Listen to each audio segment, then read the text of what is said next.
Social മീഡിയയിൽ നടക്കുന്ന വ്യാജ പ്രചരണത്തിനെതിരെ അങ്കോലയിലെ മണ്ണിടിച്ചിലിൽ കാണാതായ ലോറി ഡ്രൈവർ അർജുന്റെ കുടുംബം സൈബർ സെല്ലിൽ പരാതി നൽകി.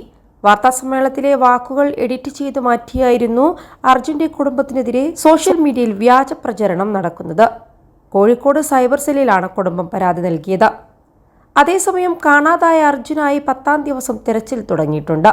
കാലാവസ്ഥാ വെല്ലുവിളിയായി തുടരുന്ന സമയത്തും രക്ഷാപ്രവർത്തനം ഊർജിതമായി നടക്കുകയാണ്. മണ്ണ് നീക്കിയാണ് തിരച്ചിൽ നടക്കുന്നത്.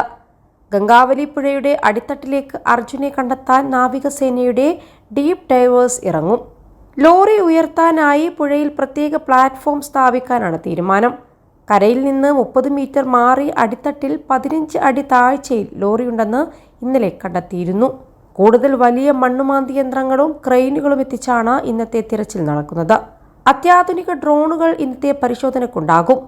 21 ലക്ഷത്തോളം സന്തുഷ്ടരായ ഉപഭോക്താക്കളും 2 ലക്ഷത്തോളം തിമിര ശസ്ത്രക്രിയകളും പൂർത്തിയാക്കിയ മലബാറിലെ ഏക കണ്ണാശുപത്രി Al Salama high hospital, hospital road, Perinthalmanna.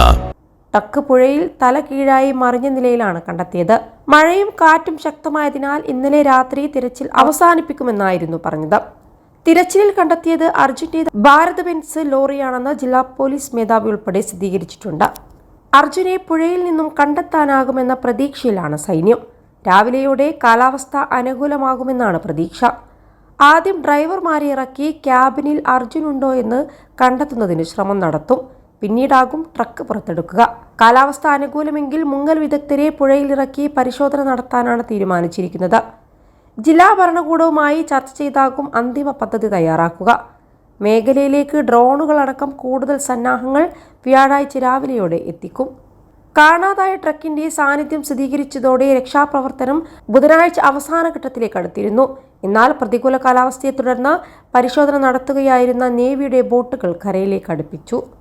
കരയിൽ നിന്ന് 20 മീറ്റർ മാറി 15 അടി താഴ്ചയിലാണ് അർജുന്റെ ട്രക്കിന്റെ സാന്നിധ്യം സ്ഥിരീകരിച്ചിരിക്കുന്നത്. ഏറ്റവും ഒടുവിലെത്തിച്ച വലിയ ബൂം എക്സ്കവേറ്റർ ഉപയോഗിച്ച് നടത്തിയ തിരച്ചിലിന് പിന്നാലെയാണ് ട്രക്കിന്റെ സാന്നിധ്യം തിരിച്ചറിഞ്ഞത്.